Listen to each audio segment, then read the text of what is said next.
नमस्कार दोस्तों, स्वागत है आपके अपने YouTube चैनल सनबिक मैथ पे। हम लोग रेलवे के द्वारा पूछा गया मैथ के प्रश्न का मॉक टेस्ट देख रहे हैं। तो आज मॉक टेस्ट नंबर 6 है। आइए शुरू करते हैं पहले प्रश्न से। पहला प्रश्न कह रहा है कि अजय, सुनील, कृष्णा और सुमित जो है अच्छे दोस्त हैं। उन्होंने 15,000 प्रति माह के किराए पर एक घर लिया। अजय एक महीने में केवल 15 दिन रहा, बाकी के दिन अपने परिवार के साथ रहता है। कृष्णा और सुमित भी काम कर रहे हैं, किंतु उन्होंने साथ मिलकर अपने किराए के तौर पे 10,000 का भुगतान करने का फैसला किया है। सुनील जो है वो पूरा महीना इसी घर में रहता है। यदि अजय और सुनील उन दिनों की संख्या पर किराया भुगतान करने का फैसला करते हैं जितने दिन वो इस घर में रहते हैं, तो किराए में अजय, सुमित और कृष्णा की हिस्सेदारी क्रमशः कितनी है। तो यहाँ पर जो है 4 दोस्त लोग रहते हैं। कौन कौन लोग रहते हैं? अजय, सुनील, कृष्णा और सुमित रहते हैं। इसमें सुनील जो है वो क्या है, 30 दिन रहते हैं। कितना? 30 दिन रहते हैं। और अजय जो है वो 15 दिन रहते हैं। लेकिन किराया कृष्णा और सुमित जो है वो मिल के कितने दिनों के लिए करते हैं? तो ये दिनों में नहीं, ये कहते हैं कि हम कितने 10,000 रुपया देंगे। कितना किराया? 10,000 देंगे। तो ये दोनों किराया कितना होगा? ये दोनों का किराया 5,000 हो जाएगा। 5,000। अब ये 15 दिन और 30 दिन के अनुसार किराया देंगे। ये सिर्फ यहाँ करा सुनील पूरा महीना इस घर में रहे। यदि अजय और सुनील उन दिनों की संख्या पर किराया भुगतान करा है, अगर मान लिया कि ये 1 यूनिट किराया भुगतान करेगा, तो ये कितना करेगा? 2 यूनिट। और ये 3 यूनिट बराबर कितना हो गया? 5,000 के बराबर हो गया। तो 10,000 कितने यूनिट के बराबर होगा? 10,000 होगा 6 यूनिट के बराबर है। और दोनों कृष्णा और सुनील मिलके बांटेगा 6 यूनिट, तो कितना? 3-3 यूनिट का। यानी कुल इकाई जो हमारे पास हो जाएगा, कुल इकाई कितना हो जाएगा? वो 9 इकाई हो जाएगा। 9 इकाई, क्योंकि 3 इकाई बराबर 5,000, 6 इकाई बराबर 10,000, तो कुल 9 इकाई। अगर अजय, सुनील, कृष्णा और सुमित का अगर रेशियो देखते हैं, तो अगर ये 1 इकाई दिया, ये 2 इकाई, तो कृष्णा कितना दिया? 3 इकाई। सुमित कितना दिया? 3 इकाई। यानी कुल 9 हो गया। रेशियो अगर करते हैं तो 1/9 से भागा दीजिए 9 इकाई से। रेशियो 2/9 भागा 3/9। अगर 3/9 कर दीजिए तो हमारा जो आंसर आ जाएगा वो कौन सा आ जाएगा? बी आ जाएगा। क्या है? बी आ जाएगा। यही आंसर है। यदि अल्फा और बीटा बहुपद f(x) बराबर जो है x² - 5x + k के शून्य इस तरह से है कि अल्फा माइनस बीटा बराबर 1 है, तो k का मान ज्ञात करना है। यानी यहाँ पर जो है अल्फा माइनस बीटा बराबर 1 है, तो f(x) बराबर जो है वो क्या है? x² - 5x + k है। अब मूलों का योग बराबर हम लोग क्या जानते हैं? मूलों का योग बराबर हम लोग जानते हैं अल्फ़ा प्लस बीटा बराबर -b/a। अगर मूलों के गुना पूछता, अल्फ़ा इंटू बीटा बराबर होता है c/a होता है। तो यहाँ अल्फ़ा प्लस बीटा बराबर जो होगा -b/a, यानी होगा -5/1, यानी कितना हो जाएगा? 5 हो जाएगा। तो अल्फ़ा प्लस बीटा बराबर जो है हमारे पास 5 है, और अल्फ़ा माइनस बीटा बराबर क्या है? 1 है। तो समीकरण 1 और 2 से जो है अल्फ़ा और बीटा निकल जाएगा, तो कितना अल्फ़ा आएगा? ये हो जाएगा एक समीकरण। यहाँ जो है क्या है? ये पहला है और ये दूसरा समीकरण मान लीजिए। तो पहला दूसरा समीकरण से अल्फ़ा बराबर हो जाएगा कितना? तो 3, और बीटा बराबर कितना हो जाएगा? 2 हो जाएगा। पूछ क्या रहा है? के का मान ज्ञात करना है। नहीं, एक और आप मूलों का गुणनफल निकालिएगा तभी आ जाएगा, क्योंकि यहाँ पर अभी के वैल्यू नहीं आया है। तो मूलों का गुणनफल बराबर हम लोग क्या जानते हैं? c/a। तो अल्फ़ा इंटू बीटा बराबर c/a। c जो है वो k है और बटा 1 हो जाएगा, यानी अल्फ़ा इंटू बीटा बराबर k हो जाएगा। अल्फ़ा कितना है? 3 है। बीटा कितना है? 2 है। तो k बराबर क्या हो जाएगा? 6। कितना हो जाएगा? 6। आंसर आ गया, c आ गया। चलिए अगले प्रश्न पे चलते हैं। निम्नलिखित वितरण के लिए p का अनुपास्तिक मान ज्ञात करें, जिसका माध्य जो है वो 12.58 है। 12.58 है। तो यहाँ पर माध्य बराबर जो होता है, माध्य बराबर होता है सिग्मा xf बटा सिग्मा f। ये दिया हुआ है कितना? 12.58 दिया हुआ है। तो पहले सिग्मा xf निकालने के लिए क्या होगा? इन दोनों से गुना करके जोड़ते जाना होगा। यानी 5 गुना 2 प्लस 8 गुना 5 प्लस 10 गुना 8 प्लस 12 गुना 22 प्लस p गुना 7 प्लस 20 गुना 4 प्लस 25 गुना 2। ये हुआ सिग्मा एक्स। आप सिग्मा एफ लिखना है। तो ये जोड़ देना है 2 + 5 + 8 + 22 + 7 + 4 + 2। जब इसे पूरा कीजिएगा तो ये हो जाएगा कितना, 10 + 40 + 80 + 264 + 7p + 80 + 50 बटा कितना है, 50 है। और ये हमें कितना दिया हुआ है, 12.58 दिया हुआ है। बस इसे हल करना है। जब इसे हल कीजिएगा तो ये आ जाएगा 524 + 7p = 12.58 गुना 50 यानी 629 ही आ जाएगा। कितना आ जाएगा, 629 आ जाएगा। ऐसे और सोल्व कीजिएगा, 7p = 629 माइनस 524 बराबर हो जाएगा 105। तो p बराबर हो जाएगा 105/7 यानी 15। आंसर जो हमारा कितना आ जाएगा, b आ जाएगा। बस माध्य बराबर हमें ये फार्मूला को ध्यान रखना होगा कि सिग्मा xf/सिग्मा f होता है। एक बस जो है वो 20 मिनट में 5 किलोमीटर की दूरी तय करती है। यदि इसकी चाल 3 किलोमीटर/आवर कम हो जाती है तो उस दूरी को तय करने के लिए बस द्वारा किया गया समय ज्ञात करें। बस द्वारा लिया गया समय जो है हमें ज्ञात करना है। तो बस की चाल बराबर जो होता है वो कितना होता है, दूरी बटा समय होता है। दूरी बटा समय होता है, यानी दूरी जो है वो 5 किलोमीटर है और समय जो है 20/60 क्योंकि 20 मिनट लेता है। तो ये हो जाएगा 5 × 60/20 यानी 15 किलोमीटर/आवर। अब नई चाल बराबर जो हो जाएगा 15 - 3 = 12 किलोमीटर/आवर। क्या है, 12 किलोमीटर। तो अब समय कितना लगेगा, तो 5/12 गुना 60 हो जाएगा क्योंकि ये मिनट में होगा, मिनट में। तो ये होगा 25 मिनट। कितना लगेगा, 25 मिनट। तो आंसर जो हमारे पास हो जाएगा वो सी हो जाएगा। क्या हो जाएगा, सी हो जाएगा। यदि 154/0.154 बराबर 15.4/x है तो x का मान निकालना है। तो सीधे x बराबर जो है वो हो जाएगा कितना, तो 15.4 गुना 0.154 अब बटा हो जाएगा 154 हो जाएगा। तो सिंपल सा आंसर आ जाएगा कौन सा, 0.0154 आ जाएगा। 0.0154 आंसर होगा ए होगा। जब इसे काट पीट कीजिएगा तो ए आएगा। एक निश्चित दूरी तय करने के लिए ए और बी की चाल का अनुपात 4:5 है। यदि एक गंतव्य तक पहुंचने में बी से 20 मिनट अधिक लेता है तो गंतव्य तक पहुंचने के लिए ए द्वारा लिया गया समय हमें ज्ञात करना है। ए और जो है वो बी है। चाल जो है कितना है, 4:5 है। क्या है, 4:5 है। तो समय लगेगा वो कितना लगेगा, तो 5:4 लगेगा। अंतर जो है वो 1 इकाई का है। तो 1 इकाई में कितना, 20 मिनट अधिक लेता है तो 20 का अंतर हो जाएगा। तो ए द्वारा लिया गया समय कितना होगा, ए द्वारा लिया गया समय जो होगा वो कितना होगा, तो 5 इकाई या 20 है, कितना हो गया, 100 मिनट। 100 मिनट यानी 60 मिनट + 40 मिनट 1 घंटा हो गया और + 2/3 घंटा हो गया, यानी हो गया कितना, 5/3 घंटा। बस यही पूछ रहा है। आंसर हो जाएगा सी, छठा का सी हो जाएगा। 7वें प्रश्न पे आते हैं। 7वां प्रश्न जो है वो कह रहा है कि 3 महीनों के लिए 16% की वार्षिकी दर पर 12,000 की धनराशि पर मिलने वाले चक्रवृद्धि ब्याज की गणना कीजिए। ब्याज की गणना त्रैमासिक चक्रवृद्धि आधार पर की जाती है।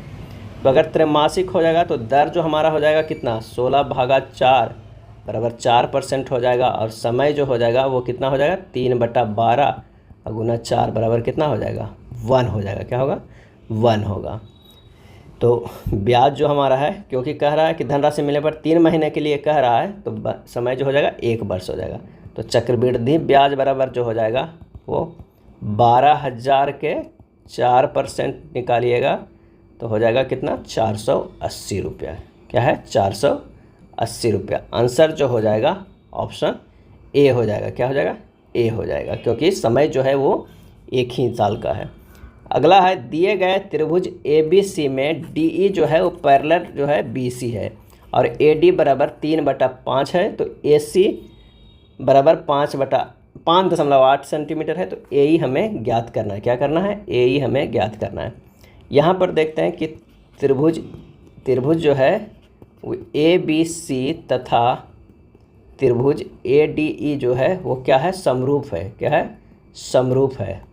तो AE बराबर कितना होगा, CE बराबर हो जाएगा AD बटा DB, यानी 3/5। AE बटा AC बराबर हो जाएगा AD बटा AB।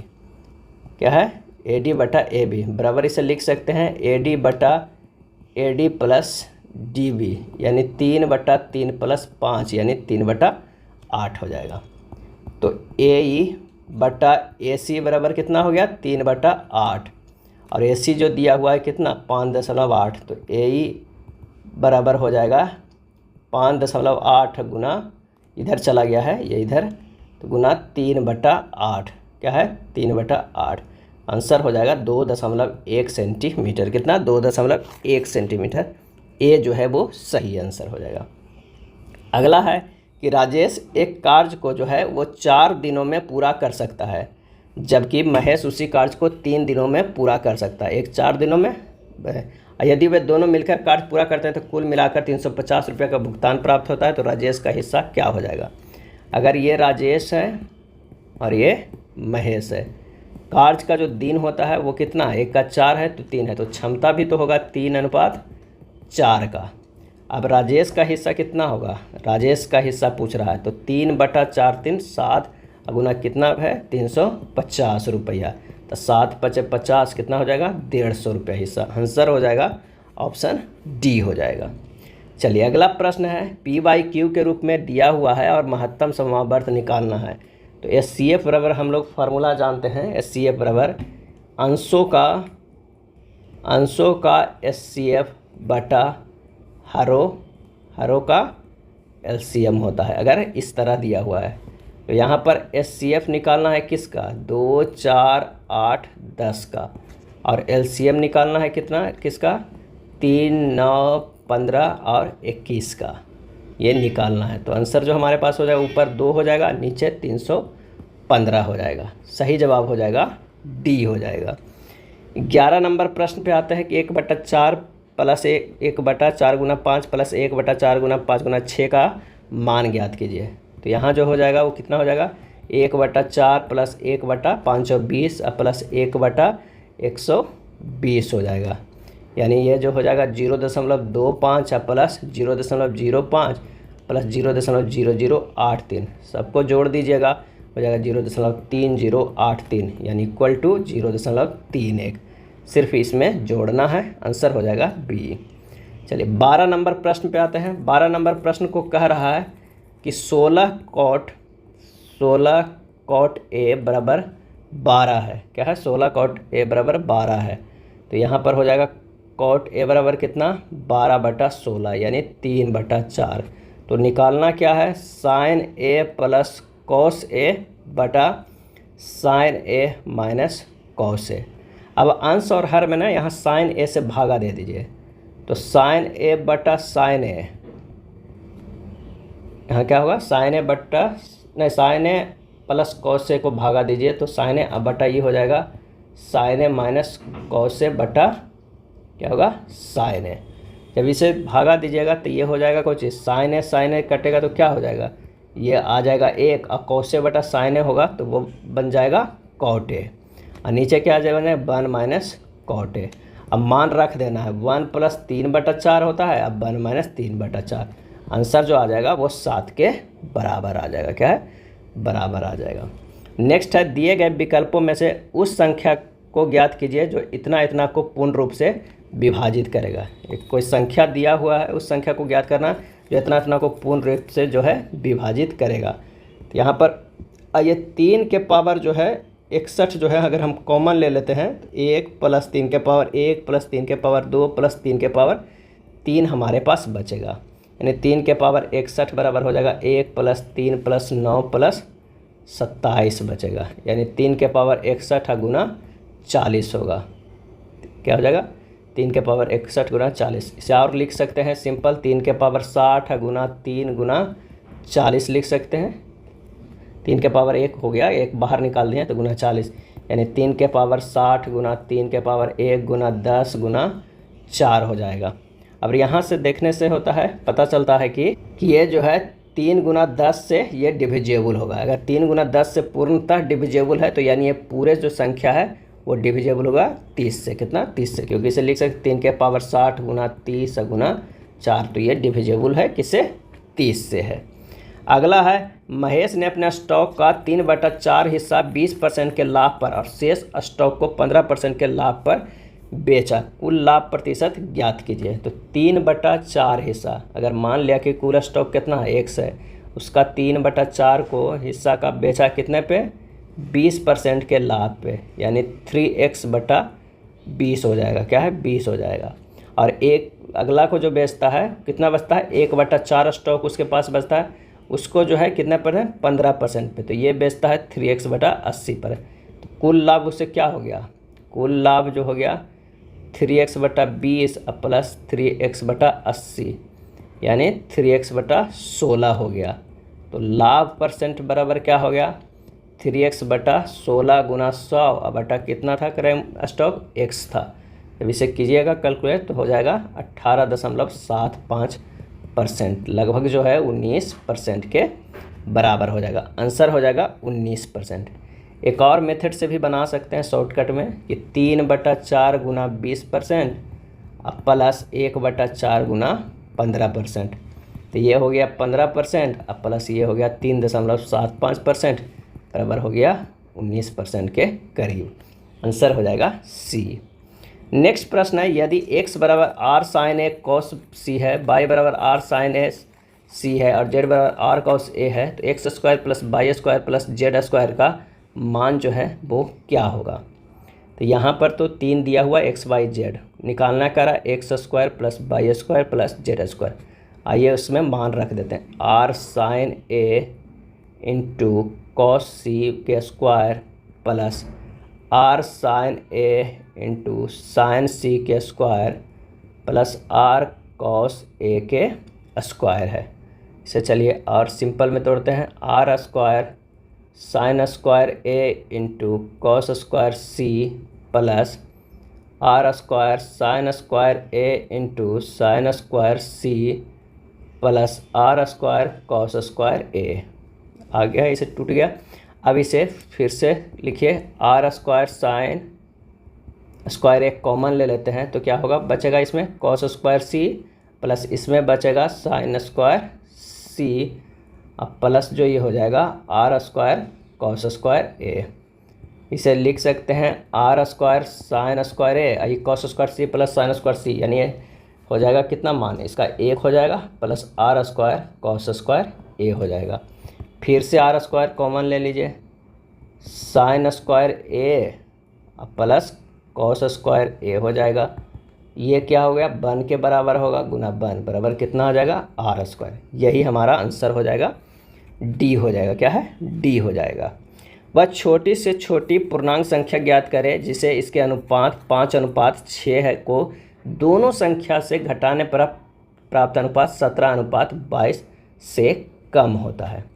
अब कह रहा है कि 5 है उसमें से x घटाए और 6 में से भी x घटाए, तो ये जो होता है वो 17/22 से कम होता है, यानी 110 minus 22x less than 102 minus 17x, यानी 8 less than 5x, x greater than 8/5, x greater than 1.6, यानी x बराबर 2 जो है सबसे छोटी संख्या होगी। क्या होगी? छोटी संख्या होगी। जब घटाएंगे तो 1.6 से ये बड़ा होगा। तो आंसर हो जाएगा कौन सा? 16 के डी हो जाएगा। अगला प्रश्न है कि यदि संख्या के 2/3 में से 70 को घटाया जाता है तो प्राप्त परिणाम 30 और उस संख्या के 1/4 के योग के बराबर आता है। संख्या ज्ञात करना है। माना कि वह संख्या क्या है? x है और x का जो है 2/3 जो है वो 2/3 में 70 घटाया जाता है तो प्राप्त परिणाम 30 और उस संख्या का x का 1/4 के योग के बराबर, यानी x के जो होगा 1/4 के चौथाई के योग के बराबर आता है। यही हमारा प्रश्न में कह रहा है। ये क्या क्या है? माना है संख्या। क्या है? माने हैं हम संख्या x। तो ये हो जाएगा 2x/3 माइनस x/4 बराबर 30 प्लस 70 उधर भेज दिए हैं, तो ये हो जाएगा 8x माइनस 3x/12 बराबर 100। 5x बराबर हो जाएगा 100 गुना 12, x बराबर हो जाएगा 100 गुना 12/5 यानी 240। तो अभी संख्या कौन सा आ जाएगा? 240। ए जो हो जाएगा सही आंसर हो जाएगा।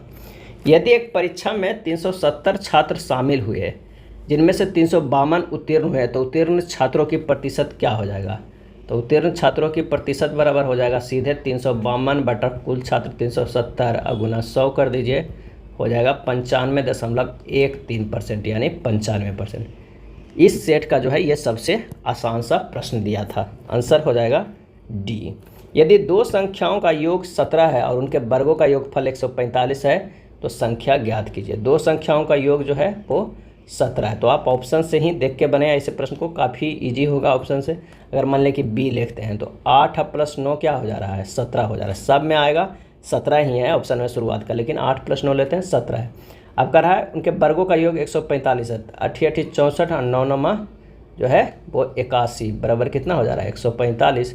तो ये संतुष्ट कर रहा है। बाकी जो ये वाला है a² + b² वाला संतुष्ट किसी में नहीं करेगा, तो आंसर हो जाएगा कौन सा? बी हो जाएगा। और ऐसे उसे सेकेंड मेथड से बनाना चलिएगा तो काफ़ी जो है ये लंबा जाएगा कि मान लिया कि a + b बराबर जो है वो 17 है, a² + b² बराबर 145 है। अब उसको दोनों को तरफ को बर कीजिएगा, जोड़िएगा, अंडर रूट, बहुत लंबा जाएगा। ऑप्शन से बनाइए, काफ़ी इजी पड़ेगा। चलिए अगले प्रश्न पे चलते हैं। अगला प्रश्न करा कि साधारण ब्याज की 6% वार्षिक दर से निवेशित एक धनराशि को अपने मूल्य से 50% की वृद्धि करने के लिए कितना जो है वो समय लगेगा? तो मूलधन जो है यहाँ पर कितना दिया होगा? 100% है, जो कि मानेंगे। ब्याज जो है 50%, क्या है? 50%। दर जो दिया हुआ है 6%, क्या है? 6%। तो समय निकल जाएगा। ब्याज जो है 50 गुना 100, ये 100 गुना 6 बराबर 25/3 या 8.1/3 वर्ष। अब कह रहा धनराशि में अपने मूल्य का 50% में वृद्धि करने के लिए कितना समय लगेगा? तो 50% वृद्धि करेगा यानी ब्याज ही 50% होगा, वही यहाँ पे माना गया। और मूलधन कितना है? 100% होता है। तो आंसर जो हमारा हो जाएगा 20 का सी हो जाएगा। चलिए अगला प्रश्न कर रहा है कि एक नदी पर बनाया गया पुल नदी तट के से 45 डिग्री के कोण बनाता है, जैसा कि दिए गए चित्र में दर्शाया गया है। यदि पुल की लंबाई 150 मीटर है तो नदी की चौड़ाई कितनी हो जाएगी? यानी अगर सपोज दैट इस तरह का पुल बना हुआ है, यहाँ पर ये नदी की चौड़ाई होगी और ये जो है यहाँ पर तो ये ए होगा, ये बी होगा, ये सी होगा और ये है जो है 45 डिग्री पर बना हुआ है। अब पुल की लंबाई जो है वो 150 क्या है? मीटर है। अगर ये 1:1 के रेशियो में होता है तो कितना होता है? √2 होता है। क्या होता है? √2 होता है। तो √2 बराबर जो है वो दिया हुआ है 150, तो एक बराबर निकल जाएगा 150 बटा √2 यानी 75√2। आंसर हो जाएगा ऑप्शन बी हो जाएगा। 21 सेंटीमीटर की भुजा वाले एक घन में बनाए जा सकने वाले सबसे बड़े गोले का आयतन ज्ञात कीजिए। गोले का व्यास बराबर जो होता है, गोले के व्यास बराबर होता है घन की भुजा। क्या है? घन की भुजा बराबर कितना? 21 सेंटीमीटर दिया, क्योंकि भुजा वाले घन में बनाए सकने वाले सबसे बड़े गोले का आयतन क्या होगा? तो गोले का व्यास बराबर घन की भुजा बराबर 21 सेंटीमीटर। तो गोले की त्रिज्या बराबर जो आर बराबर होगा कितना? 21/2 हो जाएगा। तो आयतन बराबर निकल जाएगा। आयतन बराबर होता है फार्मूला 4/3 पाई आर क्यू। किसका आयतन? गोले का। क्या है? गोले का आयतन बराबर 4/3 पाई आर क्यू होता है, यानी 4/3 पाई का मान 22/7, आर के जगह पर 21/2 गुना 21/2 गुना 21/2 कर दीजिए। और जब इसे कैलकुलेट कीजिएगा तो 11 गुना 21 गुना 21 आएगा, यानी हो जाएगा 4851 सेंटीमीटर के क्यू आएगा। कितना? 4851। आंसर हो जाएगा ए हो जाएगा। चलिए अगले प्रश्न पे चलते हैं। धातु के एक घनाभ की भुजाएं जो है वो 50 सेंटीमीटर गुना 40 सेंटीमीटर गुना 32 सेंटीमीटर है। इस घनाभ को पिघलाकर एक घन में परिवर्तित किया गया है। घन का पृष्ठीय क्षेत्रफल जो है हमें ज्ञात करना होगा। क्या है? पृष्ठीय क्षेत्रफल। तो घन का आयतन बराबर क्या होगा? घनाभ का आयतन। घनाभ का आयतन होगा। भुजा के होल क्यूब बराबर होगा 50 गुना 40 गुना 32 सेंटीमीटर क्यूब। तो भुजा बराबर हमारा निकल जाएगा √50 गुना 40 गुना 32। जब इसे तोड़िएगा इस तरह 5 गुना क्या हो जाएगा, 5 गुना 2 गुना 5 गुना 2 गुना 2 गुना 2 गुना 2 गुना 2 गुना 8, ये सबको 50 40 32 को तोड़ दिए। अब इसे 3 के टर्म में निकाल देंगे तो 5 गुना 2 गुना 2 गुना 2 होगा, यानी 40 सेंटीमीटर होगा। इतना 40, तो घन का पृष्ठीय क्षेत्रफल बराबर क्या होगा, पृष्ठीय क्षेत्रफल बराबर होगा 6 गुना भुजा क्या होता है स्क्वायर, यानी 6 गुना क्या हो जाए, सॉरी भुजा स्क्वायर तो होता है 6 गुना 40 गुना 40। आंसर हो जाएगा 9600 सेंटीमीटर स्क्वायर। आंसर हो जाएगा कौन सा, डी हो जाएगा। अगला प्रश्न देखते हैं। एक संख्या जब 5 से विभाजित की जाती है तो शेष 3 बचता है, और जब इसी संख्या के वर्ग को 5 से विभाजित किया जाता है तो खाली स्थान शेष बचेगा। यानी कह क्या रहा है हमारे पास कि एक संख्या है जो 5 से विभाजित करते हैं तो शेष कितना बचता है, 3 बचता है। कितना, 3 बचता है। संख्या बराबर हमारे पास हो जाएगा कितना, संख्या बराबर हो जाएगा 5 गुना 1 प्लस 3, यानी हो जाएगा 8, क्योंकि भाज्य बराबर जो होता है हम लोग जानते हैं भाजक गुना भागफल प्लस जो है वो क्या हो जाता है, शेष हो जाता है। अब प्रश्न में है संख्या को वर्ग करने पर, यानी 8 के स्क्वायर करेंगे तो 64 है। अब फिर से 64 को भागा देंगे 5 से तो हो जाएगा कितना, ये एक बार में तो 5 1 4 2 10, ये बच गया 4। शेषफल जो हमारा बचेगा वो कितना बचेगा, 4 बचेगा। यदि कोई छात्र जो है, कोई छात्र किसी संख्या को 4/3 के बजाय 3/4 से गुना कर देता है तो उस गणना में त्रुटि का प्रतिशत हमें ज्ञात करना होगा। तो कह रहा है कि केस 1 में अगर माना कि संख्या 1 है, क्या है 1 मान लेते हैं, 1 में 4/3 से गुना करेंगे तो कितना होगा 4/3, लेकिन बजाय 3/4 से गुना कर देता है, कितना 3/4 से, ये हो गया 3/4। त्रुटि कितना हुआ, होना चाहिए 4/3 लेकिन हुआ 3/4, तो 4/3 में से 3/4 घटा देंगे तो 7/12 जो आया वही त्रुटि है। तो त्रुटि जो परसेंटेज है वो कितना हो जाएगा 7/12, कितना होना चाहिए 4/3 और गुना 100%। बस यही कर दीजिए तो आंसर हमारा जो आ जाएगा वो कितना आ जाएगा 7/12 गुना 3/4 गुना 100%, यानी 43.75%, लगभग जो है वो 44% के बराबर है। अगला है वह छोटी सी छोटी संख्या ज्ञात करें जो 12, 16, 24 और 32 से पूर्णतः जो है वो क्या हो जाएगा, विभाज्य हो जाएगा। तो सबसे अच्छा है कि इन सब का एलसीएम ले लीजिए। एलसीएम ले लीजिए किसका, 12, 16, 24 और 32 का। तो ये आ जाएगा कितना, 12, 16, 24 और 32 का एलसीएम 96 आ जाएगा। यही छोटी सी छोटी संख्या हो जाएगा, यानी डी हो जाएगा। यदि समीकरण 2x + 3y = 11 = 0 है, 6x + ky + 33 = 0 है, संपाती रेखाओं कोइंसिडेंट लाइंस को निरूपित करती है, तो k का मान क्या होगा, k के मान क्या होगा। दिया हुआ है 2x + 3y + 11 = 0 और 6x + ky + 33 = 0। संपाती रेखाओं के लिए जो फार्मूला होता है वो a1/a2 = b1/b2 = c1/c2 होता है। ये इम्पोर्टेंट है किसके लिए, संपाती रेखाओं के लिए। बस मान रख दीजिए 2/3 = 3/k, तो यहीं से निकल जाएगा k बराबर जो हो जाएगा कितना, k बराबर 2/3 हो 2/6 है, k बराबर 18/2 यानी 9, यानी आंसर हमारे पास आ जाएगा k बराबर 9, 27 के बी। एक कंपनी नगद खरीद पर 5% की छूट प्रदान करती है। यदि एक बाइक का अंकित मूल्य 75,200 है तो दर्शन को कंपनी से नगद में बाइक खरीदने पर कितना भुगतान करना होगा। तो सिंपल सा है, 75,200 का 5% निकाल दीजिएगा, कितना गुना 5/100, तो ये हो जाएगा कितना 3760 रुपया। अब 75,200 में 3760 रुपया के छूट है तो हो जाएगा 41,440 रुपया। 41,440 रुपया जो है उसे लगेगा, भुगतान करना होगा। बस छोटी से छोटी संख्या ज्ञात करें जिससे 720 को गुना करने पर गुणनफल एक पूर्ण वर्ग प्राप्त हो जाएगा। यानी 720 के क्या है गुणनखंड निकाल लीजिए। इस तरह के गुणनखंड जब निकालिएगा तो ये बराबर हो जाएगा किसके, 2 गुना 2 गुना 2 गुना 2 गुना 3 गुना 3 गुना 5 हो जाएगा। इतना जो है आ जाएगा। तो यहाँ पर जब आने पर एक जोड़ा, ये जोड़ा, ये जोड़ा, पूर्ण वर्ग के लिए एक और जोड़ा चाहिए, तो 5 एक ही है तो एक और चाहिए, तो यानी 5 से गुना अगर कर दीजिएगा तो हमारा एक पूर्ण वर्ग आ जाएगा, आंसर हो जाएगा सी। सबसे आसान है, इसे क्या करना है, तोड़ देना है इस फॉर्म में और सबको जोड़ा बना बना के हटा देना है, और जो बच गया उतना ही और संख्या से गुना कर देंगे क्योंकि वो भी जोड़ा बना कर उसे हटाना होगा, तो हमारा आंसर आ जाएगा। तो आंसर हो जाएगा सी आ जाएगा। चलिए 30 नंबर प्रश्न चलते, निम्नलिखित वितरण का माध्य ज्ञात करने।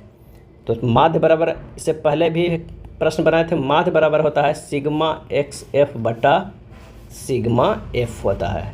तो ऊपर वाला को सीधे क्या कीजिए, 5 गुना 4 कीजिए, 5 गुना 4 प्लस कीजिए 6 गुना 8, 6 गुना 8 प्लस कीजिए 7 गुना 14, 7 गुना 14 प्लस 8 गुना 11 प्लस 9 गुना 3 हो जाएगा। अब बटा 4 प्लस 8 प्लस 14 प्लस 11 प्लस क्या हो जाएगा, सॉरी 13 ने 3 है, 11 प्लस 3 हो जाएगा। जब इसे सब जोड़िएगा तो ये हो जाएगा 281। अब बटा ये हो जाएगा, कितना हो जाएगा, ये हो जाएगा 40। आंसर आ जाएगा 7.025, 7.025। बी जो है वो सही आंसर है। अगला प्रश्न है कि नीचे दी गई तालिका में 6 सत्रों में से प्रत्येक में छात्रों ABCDE द्वारा प्राप्तांकों का प्रतिशत दिया गया है। तालिका का अध्ययन करें और निम्नलिखित प्रश्न का उत्तर दीजिए। 31 नंबर प्रश्न में कहा है कि इनमें से किस छात्र के पहले यानी फर्स्ट सत्र में प्राप्तांकों का प्रतिशत में सभी छात्रों के प्राप्तांकों का औसत प्रतिशत के निकटतम है। तो पहले सत्र के औसत प्राप्तांक क्या है, ये वाला है, तो 74 प्लस 55 प्लस 40 प्लस 59 प्लस 66 बटा कितना हो जाएगा 5, यानी 294 बटा 5 यानी 58.8 हो जा रहा है। औसत प्राप्तांक छात्र जो डी का है ये लगभग 59 है और आया भी है 58.8, तो ये दोनों जो है वो निकटतम है, तो आंसर यहाँ पर क्या हो जाएगा, डी हो जाएगा। अगले प्रश्न पे चलते हैं कि 6 सत्रों के लिए ए और ई के कुल प्राप्तांक प्रतिशत का लगभग औसत अंतर क्या है। तो सबसे पहले ए का औसत जोड़ना होगा। ए का जो है औसत कितना है, तो 74 plus 79 plus 73 plus 78 plus 72 plus 86 बटा 6 यानी 462 बटा 6 यानी 77% है। और ई का कितना है, ई का जोड़ते हैं तो 66 plus 76 plus 71 plus 81 plus 89 plus 92 बटा 6 यानी 475 बटा 6 यानी 79%। अंतर कितना हो गया, 79/72 बराबर 2% का आंसर होगा बी। नेक्स्ट है, किस सत्र में सभी छात्रों द्वारा प्राप्तांकों के औसत पर विचार करते हुए उस सत्र के दौरान प्राप्तांकों के प्रतिशत में सर्वाधिक सुधार परिलक्षित होता है। तो यहाँ पर जब देखते हैं 33 नंबर के, तो यहाँ पर है आएगा जोड़ के 294 और यहाँ पर आएगा 308 और यहाँ पर आएगा 320, यहाँ पर 321, यहाँ पर जोड़ेंगे तो 352 और यहाँ पर 370 है। तो 294 से 308 14 नंबर के बढ़ोतरी हुआ है, 308 से 320 12 नंबर के, 320 से 21 1 नंबर के, 321 से 352 गया है, ये 31 नंबर के बढ़ोतरी है। 352 से 370 18 नंबर के, तो सबसे ज़्यादा जो बढ़ोतरी हुआ है 321 से 352 गया है। तो आंसर जो हमारे हो जाएगा वो 5वां का हो जाएगा, क्या है 5वां सेमेस्टर में जो है सर्वाधिक सुधार हुआ है। 1 से 6 सत्र तक किस छात्र के सुधार का प्रतिशत अधिकतम रहा है, ए से जो है वो देखना है। तो अगर परसेंटेज सुधार की बात करते हैं किसमें, 1 से 6 सत्र तक किस छात्र का, तो परसेंटेज सुधार ए का जो है कितना हो जाएगा, ए का सबसे ज़्यादा जो है 6 सेमेस्टर में क्या है 86 है और फर्स्ट सेमेस्टर में कितना है 74 है, तो यही तो इसमें सुधार हुआ है। बी का अगर चेक करते हैं तो 6 में क्या है 69 है और फर्स्ट सेमेस्टर में 55 था। सी के बात करते हैं तो लास्ट सेमेस्टर में 66 था, शुरुआत में 40 था। डी की अगर हम बात करते हैं तो लास्ट में 57 था, शुरुआत में 59 था। ई का बात करते हैं तो लास्ट में 92 था, शुरुआत में 66 था। तो यहाँ पर देखिए 57 से 59 गया है और ये 66 से 40 गया है, इसमें 26 का सुधार हुआ है। लास्ट में भी जो हुआ है वो 26 का सुधार हुआ है। इन सब में 12 का और ये 14 का, क्या है 14 का। तो सी का जो परसेंटेज सुधार है वो कितना है, मिनिमम था 40 तब 66 गया। अगर हम सी के निकालते हैं ये सुधार तो 26 बटा 40 गुना 100 होगा यानी 65%। लेकिन अगर ई को भी देखते हैं कि 26 है तो ये हो जाएगा ई वाला, ई का 26 है बटा किस में 60, इसका जो है मिनिमम था गुना 100, इसका सुधार जो है 39.40। अगर ई और सी में सबसे ज़्यादा सुधार जो हुआ है वो सी का हुआ है। क्या है? सी का हुआ है। 60 छात्रों के समूह में 65% ने अपने लिंग को पुरुष के तौर पर उल्लेखित किया है और 30% ने अपने लिंग को महिला के तौर पर उल्लेखित किया। कितने छात्रों ने अपने लिंग का उल्लेख जो है नहीं किया है? तो 60 का जो है कितना परसेंट है? ये 65 प्लस 30 जोड़ दीजिए, कितना हो जाएगा? 95, यानी 5% ने नहीं किया है। तो 60 गुना 5 बटा 100 कर दीजिए, 5 दूनी और ये 3। आंसर जो हो जाएगा वो 3 हो जाएगा। ऑप्शन बी जो है वो सही आंसर हो जाएगा। ये था आरआरबी एनटीपीसी के द्वारा पूछा गया प्रीवियस ईयर का क्वेश्चन का मॉक टेस्ट। अगर वीडियो अच्छा लगा तो लाइक एंड शेयर कर दीजिएगा। धन्यवाद।